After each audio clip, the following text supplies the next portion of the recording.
Walking into the apartment for the first time that Chris and her daughters lived in on the floor above mine, I noticed two things.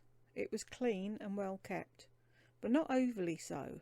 Unlike mine, there was no dust on the tables or other surfaces. There were a couple of toys and children's books here and there on the floor, but the floors, again, unlike mine, were spotless. Yet, like mine, there appeared to be no one else living there with them at the time. Chris told me it'd be a few minutes before supper was on the table, and asked, while adding some finishing touches to the meal, if the girls and I would sing us some more songs. Still remembering the words and chords for Puff the Magic Dragon by Peter, Paul and Mary, I led off with that. In awe, the two red-headed munchkins listened to each verse in silence, but when the chorus had rolled round for a second time, and every chorus thereafter, they knew enough of the words to sing along, and from the not-too-far-away kitchen, with a slightest hint of a southeastern European accent, and in her pleasant mezzo-soprano vocal range, Chris joined us on the choruses too. So I thought, this is what having a family feels like, and I liked how it felt. Puff was followed by old Susanna, next If I Had a Hammer, and then Chris announced supper was ready. On the kitchen table, 4 plates, napkins, cutlery, and glasses had been placed.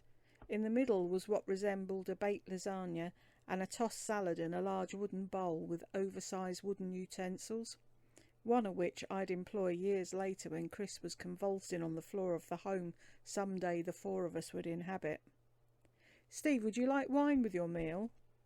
"Mummy, if you and Steve have wine, can we have Coca-Cola?"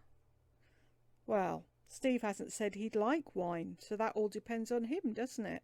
Caught the look of teasing mischief in Chris's eyes as she'd rested the fate of deciding each age group's beverage for the evening squarely and solely upon my shoulders. Thus I teased in return. "Well, maybe, instead, we should all just drink water." "No, Steve, no. Mummy likes the wine. Drink the wine, drink the wine." With a loud sigh and an exaggerated shrug of my shoulders, what else could I do but say, "OK, wine and Coca-Cola it'll be, I guess."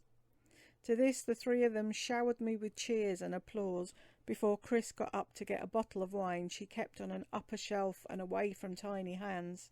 I mean, what else could this bashful, blue-eyed, often befuddled and bewildered boy from Baltimore do but to acquiesce to the desires of the 3 lovely ladies seated along with me at the table? Returning, Chris handed the bottle to me, and I noticed she was wearing a modest and simple wedding band on the ring finger of her left hand. Then, fishing out a single pop-top can of Coke from the refrigerator, she divided it equally into the girls' 2 empty glasses. I twisted the screw top from the bottle and poured each adult a conservative serving of the alcohol.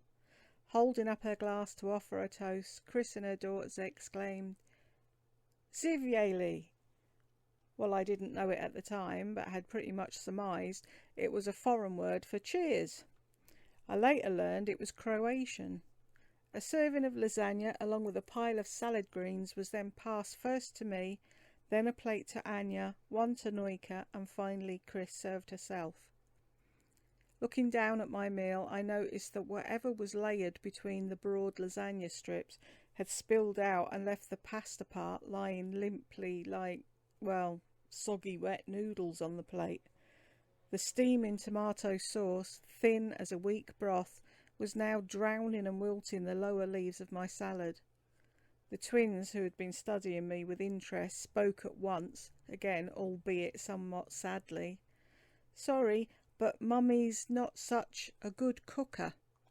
Chris blushed a deep shade of red, a shade much richer than that of her tomato sauce, as she looked down uncomfortably at the table.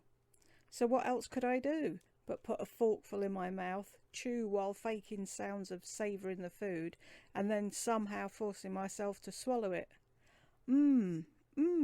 Now that's really good. I believe I've never been fortunate enough to have eaten anything tasting better than this. Lucky Mummy, Steve doesn't care what he eats. To this the entire table erupted in laughter, and the momentary tension created had dissipated. Or maybe Steve is just a really good guy with nice manners who doesn't want to hurt anyone's feelings by saying things that could. Chris told them as she beamed my way with gratitude. No. In fact, if Noika and Anya aren't going to eat their food and it's okay with your mum, maybe she'll even let me take what you won't eat when I leave so I can have it for breakfast in the morning. With that remark, the identical pair of tiny redheads commenced eating until their plates were clean. Afterwards, their mum said we could all sing her one more song while she did the dishes, but then it would be bedtime for the 4-year-olds. Not knowing how long Chris needed for the clean-up, I suggested we sing a rousing version of 99 bottles of beer on the wall. By the time we were all down to the 18th bottle, she was out of the kitchen and ready to pack the kids off to dreamland. I thought it was also my cue to go back downstairs. Chris then surprised me, which I would learn in the future was something she could often do, by what she said next.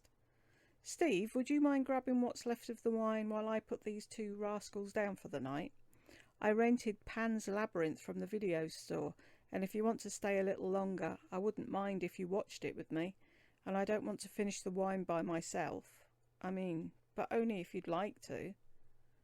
Okay, I admit I had some hesitation as I remembered the wedding band, but that ring didn't prove beyond a reasonable doubt that there was some absentee husband still in the picture, right?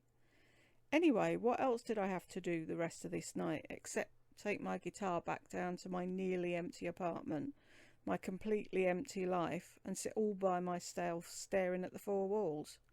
Plus, after the tots were tucked up, the first thing I'd ask was about the ring and find out if there was a spouse. So, after a quick but heartfelt hug each from Anya and Noika, I replied, "Heard that's a pretty good film, and I've wanted to see it. Sure, I'll grab the wine, so hurry back." After all, what else was a lonesome man living all alone in a lousy, lonely studio apartment to do but take a chance on happiness?